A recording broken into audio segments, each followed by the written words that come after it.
The City Council voted to approve their choice for police chief, but the man himself still has yet to make a decision. John Gandy was the overall pick earlier tonight out of 4 candidates, including the current acting chief, John Stringer.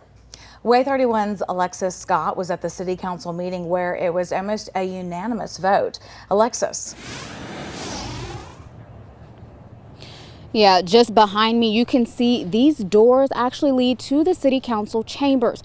And all but 2 City Council members actually said yes to John Gandy. But since it was only 2 out of 7, the majority won. And now the city will move forward with contract negotiations. Mayor Paul Finley says he's happy with the council's pick, but it'll be hard to see one of their own go. It's a tough time for us, though, because one of the candidates was local. And while I know he's done an incredible job, I also recognize the significance of this decision. The local candidate Mayor Finley is talking about is John Stringer. Stringer has been the acting chief for the last 4 months and has been with the department for 24 years. After the council narrowed it down to 4 candidates, John Gandy was their final pick in Thursday's special called meeting. Now they will start the weeks-long process of contract negotiations. There's a meeting next Monday, but they won't be finalized until June 14th.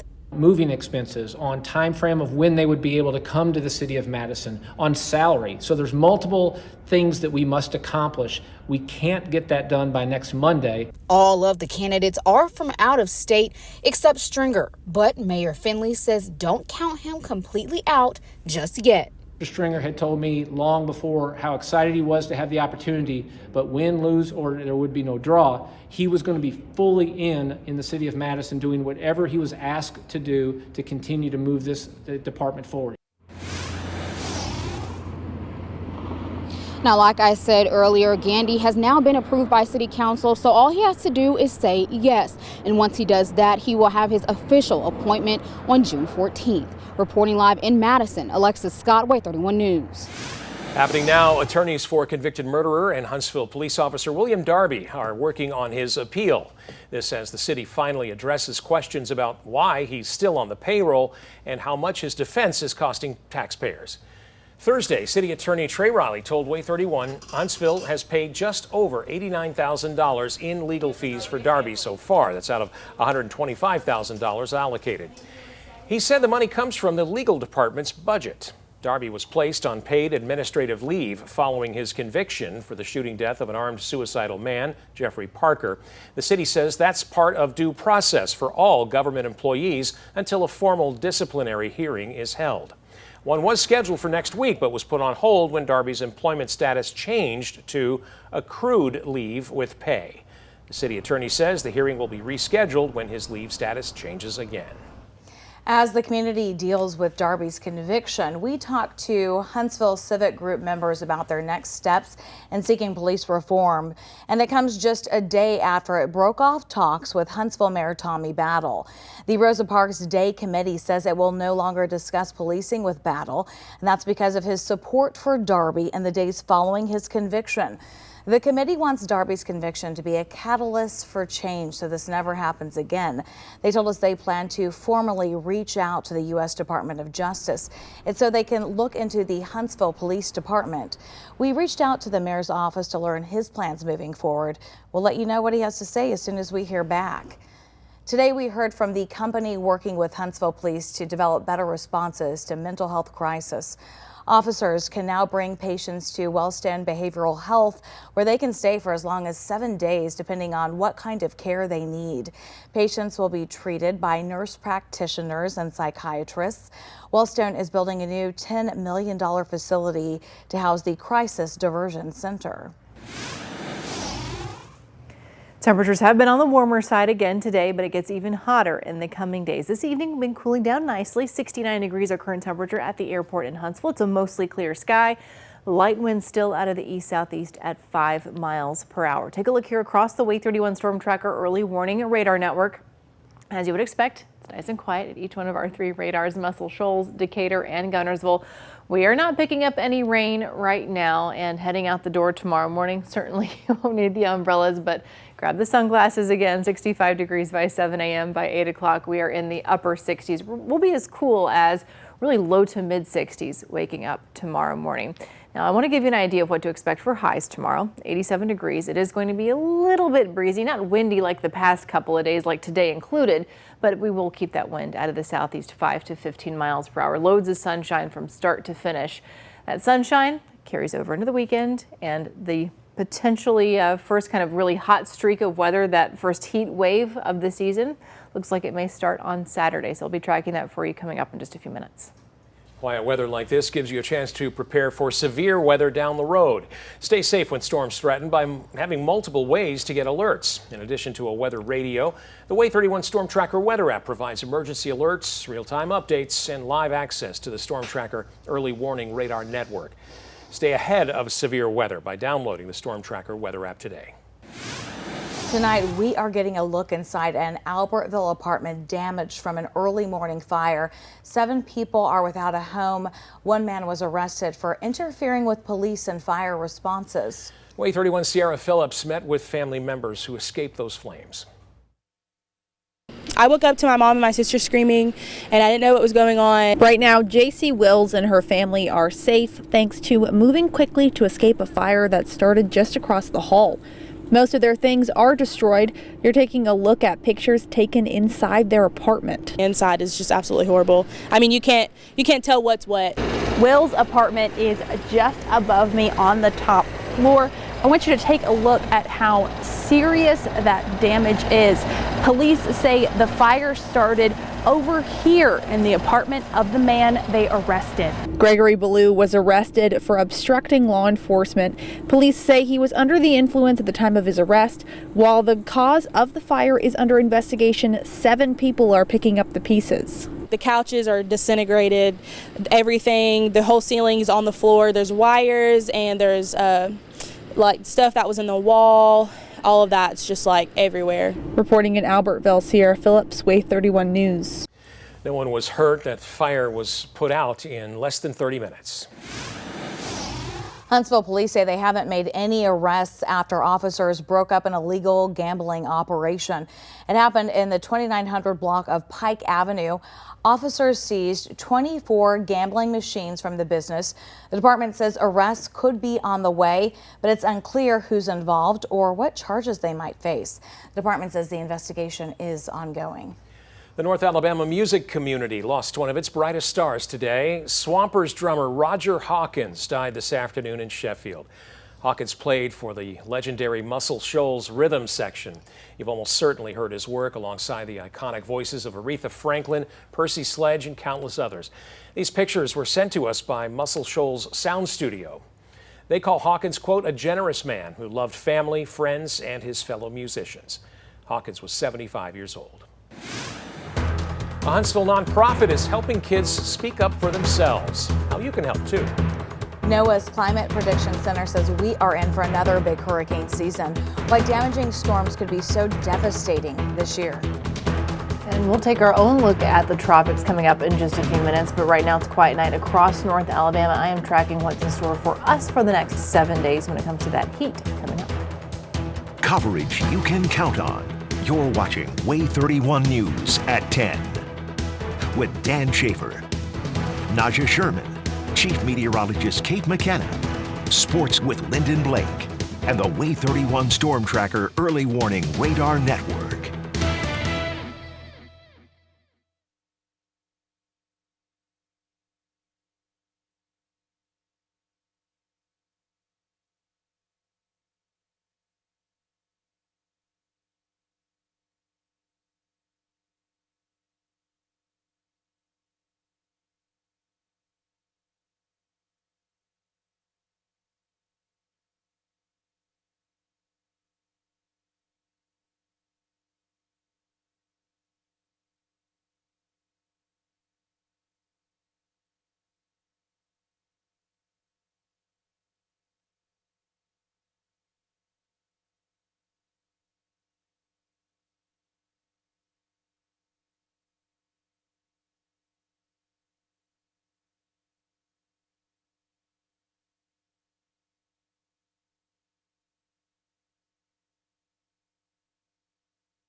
And empowering the next generation through their own words. That's the goal for the Huntsville nonprofit group Every Child Has a Story. We are connecting North Alabama with stories about the good works of the region's nonprofit organizations. Way 31's Megan Reyna spoke with their founder.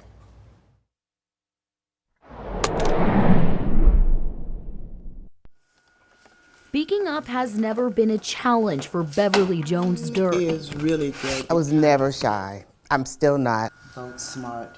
But Durr quickly noticed as a child that wasn't the case for some of her peers. I also noticed that adults stopped listening to children and children stopped talking to adults. The published author chose to use her set of skills to empower children, establishing the nonprofit Every Child Has a Story in 2017, a fitting name for Durr's mission. When you open them up, you're amazed at the things that they have heard, the things they know, and what they want to say.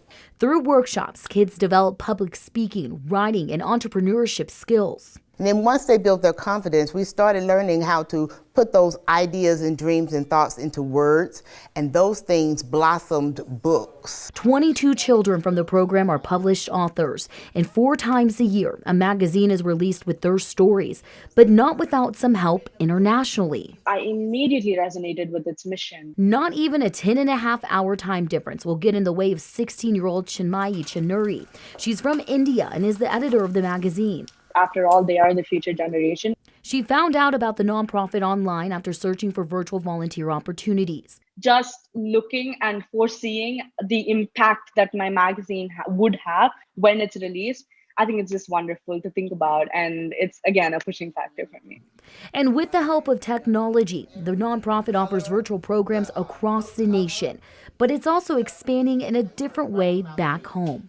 We do Zoom with the children, but they always say, when can we get together? A turning point for this organization was landing this location so they can expand in-person programs and reach more children. We have this building, the Edmonton Family Center, and it is because of the Community Development Center. They are the ones who allow us to be here. Durr remains enthusiastic about the future of her organization and is always thinking about how she can do more. I see this organization with chapters in different states where people are doing exactly what we're doing to help the children. I understand that we do have an online platform, but not every child learns online. But until then, she'll continue building self-confidence one child at a time. Reporting in Huntsville, Megan Reyna, Way 31 News. Durr says right now the nonprofit is in need of PPE and school supplies. We have a link to donate on our website, waytv.com, under the Connecting North Alabama tab. Today, contractors broke ground on a new $60 million luxury apartment complex in Huntsville. Village at Hayes Preserve is a planned development along Highway 431. It's in Hampton Cove near the Hayes Nature Preserve.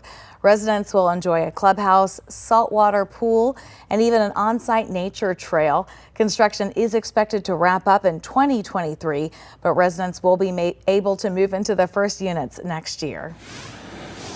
Rogersville Mayor Richard Hurston announced the city will install a second storm shelter that will be located at Rogersville Recreational Park. In a statement, the mayor thanked the town council for its role in making the project happen.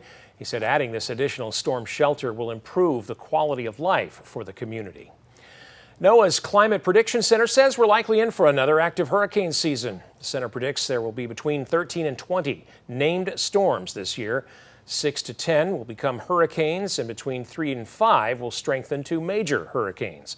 The center puts the odds of an above normal season at 60%. The FEMA administrator said this year's hurricane season could be especially challenging following the darkest days of the pandemic. Supplies could be diminished. First responders could be exhausted when they're needed most. Though the season doesn't officially start until June 1st, the National Hurricane Center is already tracking a disturbance in the Atlantic. Weather coverage you can count on with Chief Meteorologist Kate McKenna and the Way 31 Storm Tracker Early Warning Radar Network. Well, just to first check in back here at home across the Way 31 Storm Tracker early warning radar network. It is a quiet picture for us. It stays that way for the next several days. But as you were just hearing, we're already tracking that first disturbance here, potentially our first named storm of the season. This is a little area of cloud cover here, a little spin that we've got out in the Atlantic. Just for a little bit of perspective, that's Bermuda, that tiny little speck out there in the Atlantic. This does not look very organized. We are likely going to still see, though, subtropical storm Anna form here within the next couple of days. There's an 80% chance for tropical development. No major threat to land, but it is going to be moving over some slightly warmer waters. That's going to allow that to strengthen just a little bit, but the environment's not great for tropical development as we head into the weekend. So we're not really worried about this being an imminent threat for the East Coast right now, but it is kind of interesting in context, talking about the fact that we are already looking at an above average hurricane season. Temperatures currently, for us, we've been seeing very warm weather during the afternoons, mild nights. That's exactly what we've got right now. 69 degrees in Huntsville and Decatur, 72 in Florence, 68 in Scottsboro. As we go throughout the rest of tonight, we'll be cooling into the lower 60s by tomorrow morning. We keep that mostly clear sky overnight. We also keep a light wind out of the east-southeast at times, up to 10 miles per hour, just a very light breeze. We'll keep that wind for tomorrow, too. Watch future radar as we go through tonight into tomorrow morning. There's 7 a.m. There's that mostly sunny start. Here's your sunny afternoon. Highs tomorrow. This data source consistently, and other data sources too, and we're just talking about kind of widespread temperatures here, are going about a degree or two cooler than what I think is actually going to take shape tomorrow. I think we're going to be in the upper 80s for Friday through tomorrow night into Saturday morning. Doesn't look vastly different. Temperatures starting in the 60s again, but by the afternoon, we should be topping out near 90 degrees by this time Saturday night. We're going to be back close to the 70-degree mark.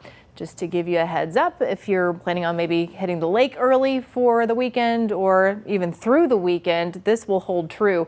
Very high UV index, only takes about 15 minutes for a sunburn to develop without sunscreen. I know it's not the unofficial start of summer yet when we talk about Memorial Day, but here's a reminder, sunscreen is becoming more and more of a necessity for this time of year. Let's go back to the wider view Saturday morning. You'll see how quiet it is, not just within North Alabama, but all across the southeast up into the Ohio Valley. High pressure's in control. It keeps things quiet. It keeps things dry all the way through the start of next week, even into the middle of next week. And by this time next week, there's a 20% chance for a shower or a storm. That's about it. Hot, 94 degrees on Monday, 95 degrees on Tuesday. Trash Pandas back at home. The heat is here to greet them for first pitch Tuesday night.